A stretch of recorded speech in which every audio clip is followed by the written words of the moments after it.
Please. President Dan Hilton.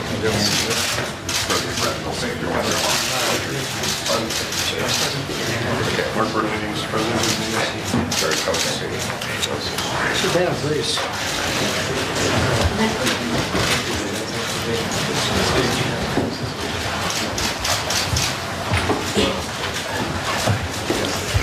You are the big ones. You are the biggest of the big, Greg. That's very impressive. Thank you for being here. We just had a great meeting with the governors on the horrible effects that Obamacare has had, and we're going to change it and straighten it out and make, we have a plan that's going to be, I think, fantastic. It'll be released fairly soon. We'll be talking about it tomorrow night during the speech. But I think it's going to be something special, and we'll talk about it right now. Because I think we'll get you on, and I think you're going to like what you hear. Again, thank you for being here. I want to thank also Secretary Tom Price, who's with us and who's doing a phenomenal job on a very complex subject, the subject of health care. He's an advocate for the patients. Tom is all about the patients. That's what he wants. He wants to have a great health care system. Obamacare has been a disaster, and it's only getting worse. Last year alone, Obamacare premiums increased by double digits. Since it has gone into effect, premiums are up by almost 100% in many areas. And I think that this year, it's going to be really the year that I've always been predicted. 17 is going to be a catastrophic year for Obamacare, for payments. And you just take a look at what's happening in various states like Arizona. I believe it was up 116%. It's going to be worse this year. Obamacare forced providers to limit the plan options they offered to patients and caused them to drive prices way up. Now a third of United States counties are down to one insurer, and the insurers are fleeing. You people know that better than anybody. Since Obamacare went into effect, nearly half of the insurers are stopped and have stopped from participating in the Obamacare exchanges. It has gotten so bad that nearly 20 million Americans have chosen to pay the penalty or received an exemption rather than buy insurance. That's something that nobody's ever heard of or thought could happen, and they're actually doing that rather than being forced to buy insurance. We must work together to save Americans from Obamacare, and people know that, and everyone knows that at this point, to create more competition and to bring down the prices substantially. The chaos that Obamacare has created, and for which congressional Democrats, and you see that, are alone and responsible for, requires swift action. I actually told the Republicans that if we did nothing, just do nothing for a 2-year period, let Obamacare totally implode, which it's doing right now anyway, that would be, from a political standpoint, the best thing we could do. Just let it implode, and then people will come begging. The Democrats will come begging to do something to help them out of the jam. Once we start doing it, we sort of inherit the problem. We take over the problem. It becomes ours. But it's the right thing to do for the American people. I think allowing this to go on, this disaster to go on, is a mistake. So I'm asking Secretary Price to work with you to stabilize the insurance markets and to ensure a smooth transition to the new plan. And the new plan will be a great plan for the patients, for the people, and hopefully for the companies. It's going to be a very competitive plan, and costs will come down, and I think the health care will go up very, very substantially. I think people are going to like it a lot. We've taken the best of everything we can take.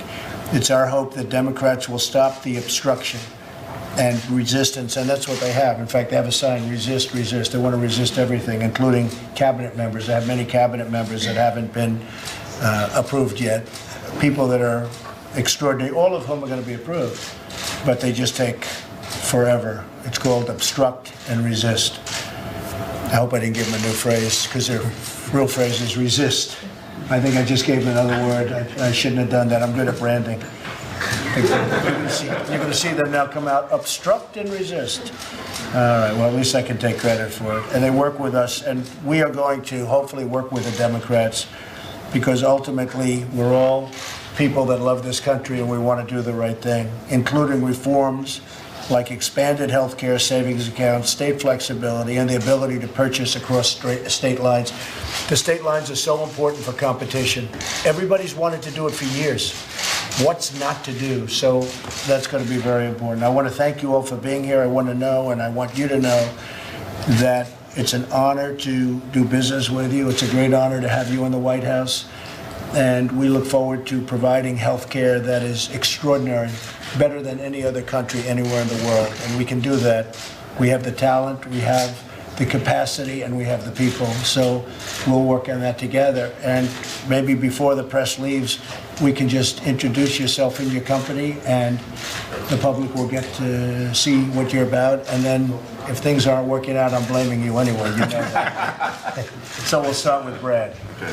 Thank you, Mr. President. Appreciate the opportunity to be here. I'm Brad Wilson, President and CEO of Blue Cross and Blue Shield of North Carolina, and pleased to represent our 3.9 million customers here today. That's great, Brad. Great job.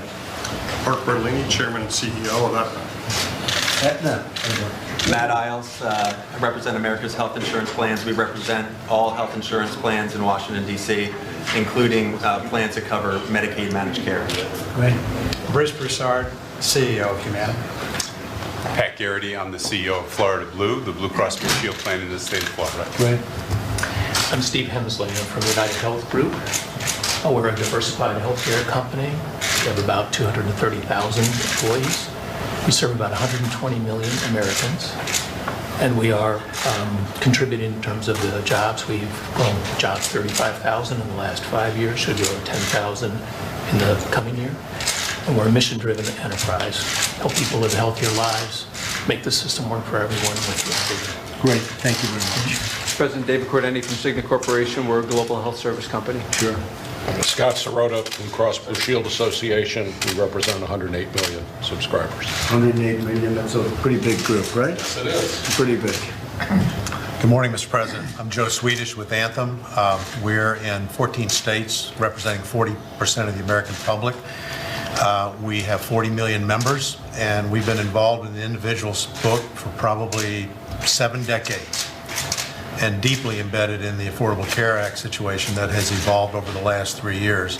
I don't want to miss the opportunity to thank you for the swift and decisive action that occurred most recently regarding some adjustments that have occurred in and around special enrollment, et cetera. So thank you very much for that. It was going to be an implosion. We had to step in. Thank you for saying that. Thank you, Chief. Thank you. I'm Bernard Tyson, Chairman and CEO of Kaiser Foundation Health Plan, better known as Kaiser Permanente. We cover 11.7 million Americans. We also are an integrated delivery system, so we both provide the coverage and the care. We have Permanente medical groups that contract exclusively with Kaiser Foundation Health Plan, and we're proud to care for 11.7 million people. Thank you, Bernard. Mr. President, I'm Dan Hilferty. I'm based in Philadelphia, Independence Blue Cross, Independence Health Group. We're in 32 states and the District of Columbia. Have a large Medicaid managed care population. We're the only player on the exchange in 5-county Philadelphia area. And again, I'd like to echo Joe's point. We're thrilled with the initial steps to stabilize the market. We look forward to working with you, Vice President Pence, Secretary Price, and making sure that we have a sustainable program for years to come. So thank you. Well, thank you very much, Dan. And the market, as you know, when we talk about stabilizing the market is disastrous. It's going to absolutely implode. It's why we're meeting today, and I think we're going to come up with something where not only will the market be great, but the people are going to be taken care of. So we will work that out, I think, quite easily, actually. Thank you very much. Thank you, everybody. Mr. President, do you support a special prosecutor on Russia? Thank you. Let's go this way. Thank you, Support a special prosecutor on Russia? Thank you, Thank you very much. Thank you. Million Americans. We also are an integrated delivery system, so we both provide the coverage and the care. We have Permanente medical groups that contract exclusively with Kaiser Foundation Health Plan, and we're proud to care for 11.7 million people. Thank you, Bernard. Mr. President, I'm Dan Hilferty. I'm based in Philadelphia, Independence Blue Cross, Independence Health Group. We're in 32 states and the District of Columbia. Have a large Medicaid managed care population. We're the only player on the exchange in 5-county Philadelphia area.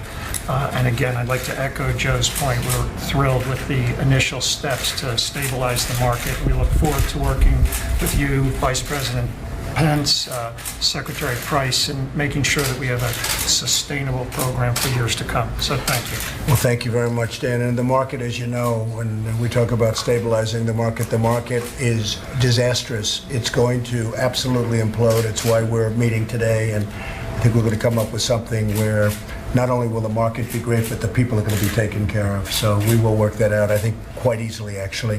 Thank you very much. Thank you, everybody. Mr. President, do you support a special prosecutor on Russia? Thank you. Let's go this way. Do you support a special prosecutor on Russia? Thank you, President. Thank you very much. Thank you. Take care. So, ladies and gentlemen, governors, members of the cabinet, the President of the United States.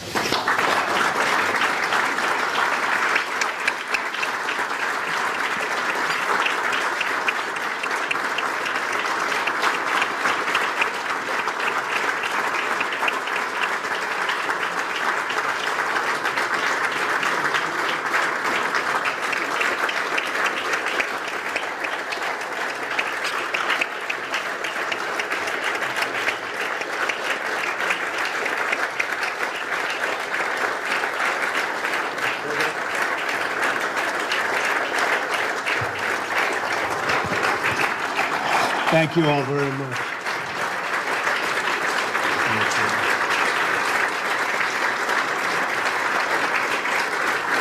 Thank you. Wow.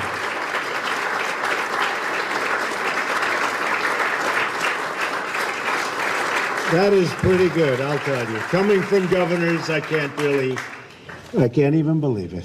That's so impressive, and I very much appreciate you being. And thank you to Vice President Pence. He has been so wonderful to work with. He's a real talent, a real guy, and he is central casting. Do we agree? Central casting. He's been great. Good morning, everybody, and welcome back to the White House. The First Lady and I were very, very happy last night to host you. We saw some real talent, military talent, musicians who were fantastic, and everybody enjoyed it.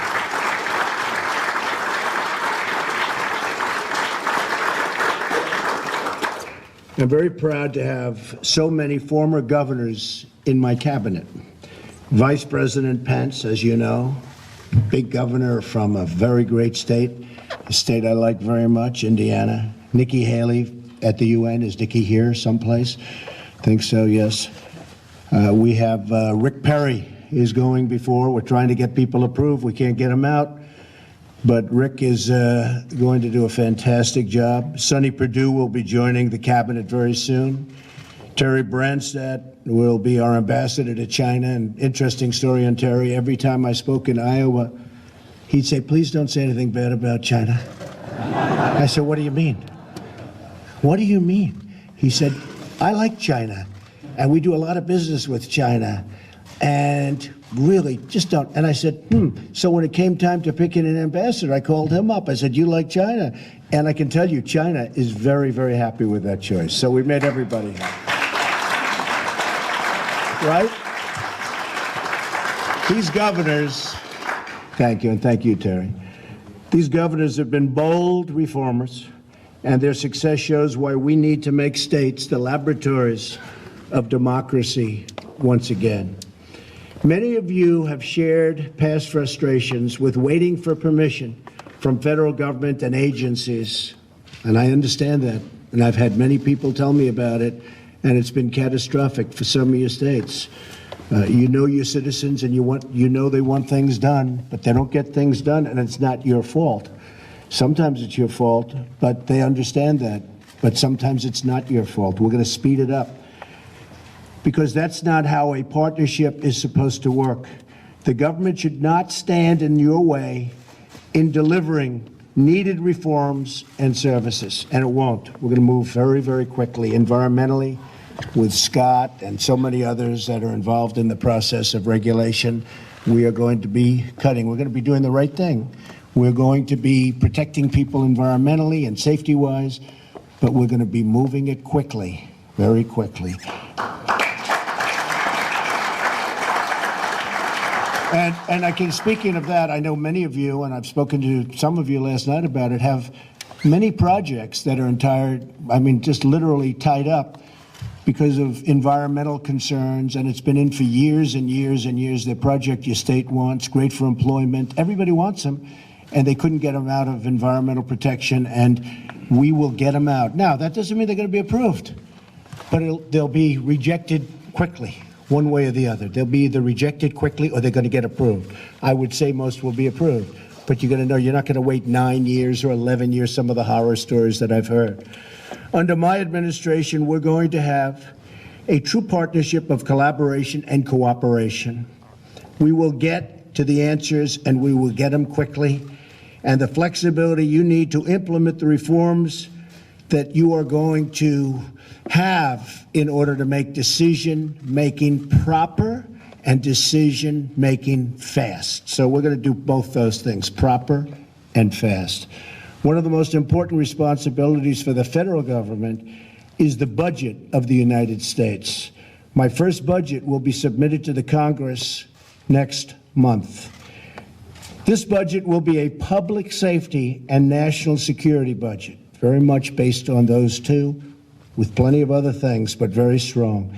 And it will include a historic increase in defense spending to rebuild the depleted military of the United States of America at a time we most need it.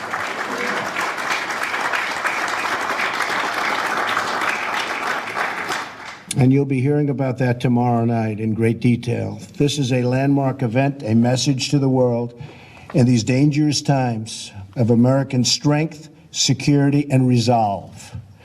We must ensure that our courageous servicemen and women have the tools they need to deter war, and when called upon to fight in our name, only do one thing: win. We have to win. We have to start winning wars again. I have to say, when I was young in high school and college, everybody used to say, we never lost a war.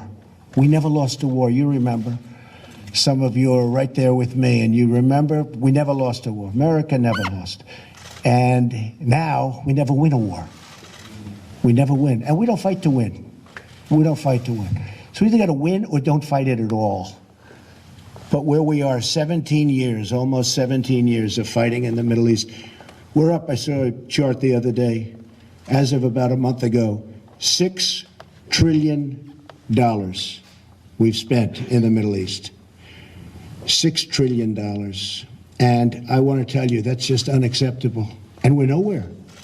Actually, if you think about it, we're less than nowhere. The Middle East is far worse than it was 16, 17 years ago. There's not even a contest. So we've spent $6 trillion. We have a hornet's nest. It's a mess like you've never seen before. We're nowhere. So we're going to straighten it out. This defense spending increase will be offset and paid for by finding greater savings and efficiencies across the federal government. We're going to do more with less. I got involved in an airplane contract. I got involved in some other contracts, and we cut the hell out of the prices. I mean, we saved a lot of money, tremendous amount of money, beyond anything that the generals that were involved, they said they've never seen anything like this before. On one plane, on a small order of one plane, I saved $725 million. And I would say I devoted about, if I edited up all the calls, probably about an hour. So I think that might be my highest and best use. Because if we can do that, our budget will be, might be my highest and best use. And there are many other places it's all the same. And in one way, that's a good thing, because we have an answer. And David is going to do a fantastic job at the VA. I say David is sitting there shaking his head. Stand up, David.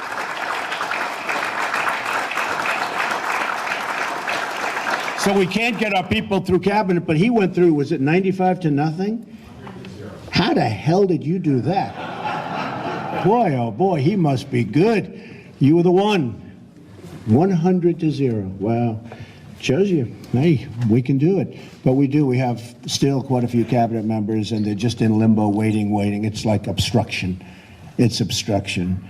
And but eventually we'll get them, and they'll put their people in, and we'll get those agencies, et cetera, to work. We're going to do more with less and make the government lean and accountable to the people. We can do so much more with the money we spend. With the $20 trillion in debt, can you imagine that? The government must learn to tighten its belt, something families all across the country have had to learn to do, unfortunately, but they've had to learn to do, and they've done it well.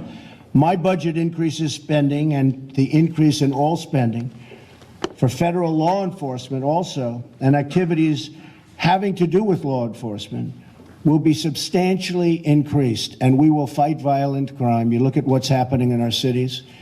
You look at what's happening in Chicago. What's going on in Chicago? We will fight violent crime, and we will win, and we'll win that one fairly quickly. Once we give the local police, local law enforcement, the right to go in and fight it, and we back them monetarily and also otherwise, and we're going to win that one. We're going to win it fairly quickly, I believe. My budget also puts America first by keeping tax dollars in America to help veterans and first responders. So important. This budget follows through on my promise to focus on keeping Americans safe, keeping out terrorists, keeping out criminals, and putting violent offenders behind bars or removing them from our country altogether. And I must say that we've been treated very well, very, very well, on the job that General Kelly has done at the border. It's tough, it's strong. I was talking last night to Terry McAuliffe, and he said, you have to mention this, because he met with, where is Terry? He's around here someplace. Terry, he met with General Kelly, and I think I can say you were impressed with General Kelly. And he said, you have to get the point out that they're removing the bad ones. And that's where our focus is. It's the bad ones. We're getting some very, very bad players out of this country. Drug lords, gang members, heads of gangs, killers, murderers. We're getting them out. That's what we're focused on. The press isn't covering that, unfortunately, but it's something that is very important. We're getting the bad ones out. And that's always where I said I was going to start.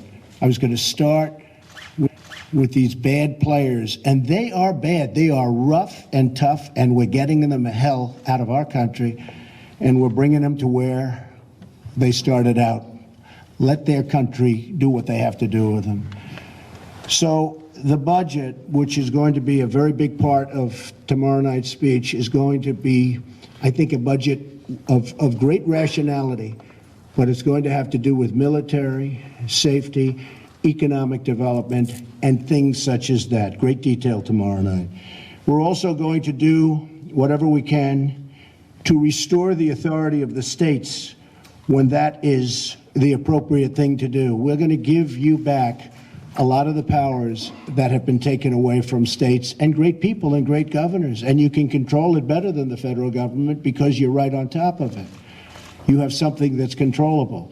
So I think that's going to be very important. You see that already taking effect. We have to let the states compete and to see who has the best solutions. They know the best how to spend their dollars and how to take care of the people within each state. And states are different, and people are different. So the governors are going to have a lot more decision-making ability than they have right now. All states will benefit from our economic agenda. We will reduce taxes very, very substantially and simplify the tax code. We're also going to make taxes between countries much more fair. We're one of the only countries in the world that people can sell their product into us and have no tax, no nothing, and they get rich. And yet if you want to do business with them, you'll have taxes I've seen as high as 100%. So they sell into us, no problem. We sell into them because we don't sell in because the tax is so high that they don't want us to sell into them. So I know that's always been a point of contention, but to me, it's just fair. It's just fair. It's reciprocal. It's fair. And so we're going to be doing a lot of work on that, and that's becoming a very, very important factor, fairness, because I believe in free trade. I want so much trade. You know, somebody said, oh, maybe he's a total nationalist, which I am in a true sense. But I want trade. I want great trade between countries. But the word free is very deceiving because it's good for them, it's not good for us. I want fair trade. And if we're going to be taxed, they should be taxed at the same amount, the other countries. And one of two things is going to happen. We're going to make a lot of money, or the other country is going to get rid of its tax. And that's good too, because now the product, like Harley Davidson, I was talking to them, the product will now flow into other countries where right now they can't do it. So we're going to make it easier for states to invest in infrastructure, and I'm going to have a big statement tomorrow night on infrastructure. We spend $6 trillion in the Middle East, and we have potholes all over our highways and our roads. I have a friend who's in the trucking business. He said, my trucks are destroyed going from New York to Los Angeles. They're destroyed. He said, I'm not going to get the good trucks anymore. He always prided himself on buying the best equipment. He said the roads are so bad that by the time we make the journey from New York to Los Angeles or back, he said the equipment is just beat to hell. I said, when has it been like that before? He said, it's never. He's been in the business for 40 years. He said, it's never been like that. 40 years, never been like that. So we're going to take care of that. Infrastructure, we're going to start spending on infrastructure big. And not like we have a choice. It's not like, oh, gee, let's hold it off. Our highways, our bridges are unsafe. Our tunnels, I mean, we have tunnels in New York where the tiles are on the ceiling and you see many tiles missing. And you wonder, you know, you're driving 40 miles an hour, 50 miles an hour through a tunnel. You take a look at the Lincoln Tunnel and the Queens Midtown Tunnel, and you're driving and you see all this loose material that's heavy. You know, it was made many years ago, so it's heavy. Today it's light. It used to be better. The problem is you got to hold it up. And I say to myself, every time I drive through, I say, man, I wonder how many people are hurt or injured when they're driving at 40, 50 miles an hour through a tunnel and a tile falls off. And there's so many missing tiles and such loose concrete. So we have to fix our infrastructure. It's not like we have a choice. We have no choice. And we're going to do it. And it also happens to mean jobs, which is a good thing. We're going to repeal and replace Obamacare and get states the flexibility that they need to make the end result really, really good for them. Very complicated issue. We have Tom Price, just got confirmed, sitting here. Stand up, please.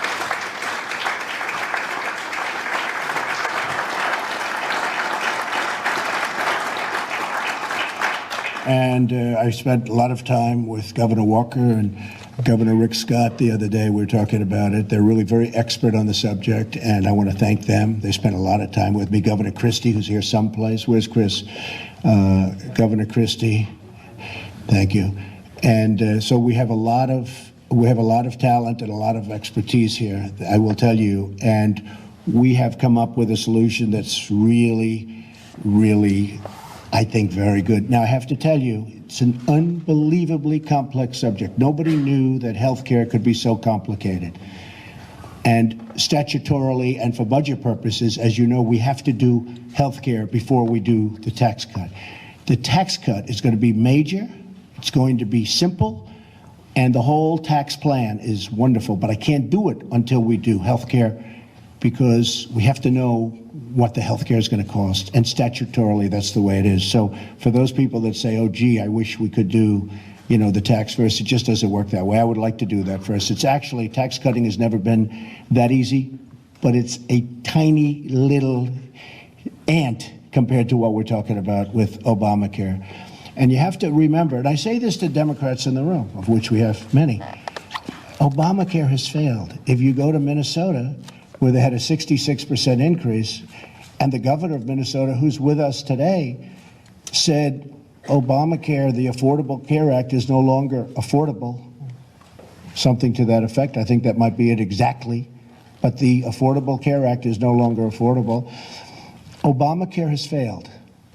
I say to the Republicans, if you really want to do politically something good, don't do anything. Sit back for a period of 2 years, because 17 is going to be a disaster for Obamacare if we don't do something. Let it be a disaster, because we can blame that on the Dems that are in our room, and we can blame that on the Democrats and President Obama. Let it implode. And then let it implode in 18 even worse. Don't do anything. And they will come begging for us to do something. But that's not the fair thing to do for the people. Not the fair thing. Politically, I think it would be a great solution. Because as soon as we touch it, if we do the most minute thing, just a tiny little change, what's going to happen? They're going to say, it's the Republicans' problem. That's the way it is. But we have to do what's right, because Obamacare is a failed disaster. And it's interesting. It's sort of like when you see it with politicians. You see it with President Obama. When you know he's getting out of office and the clock is ticking and he's not going to be there, his approval rating goes way up. Even though, you know, not that active in the last period of time, the approval rating goes up. That's not him. That's like almost everybody. I see it happening with Obamacare. People hate it, but now they see that the end is coming. And they're saying, oh, maybe we love it. There's nothing to love. It's a disaster, folks, okay? So you have to remember that. And very importantly, we are going to work to restore local control to our nation's education system. Betsy's here someplace, and she is going to be, I think, fantastic. I think she's going to be fantastic. Stand up, Betsy.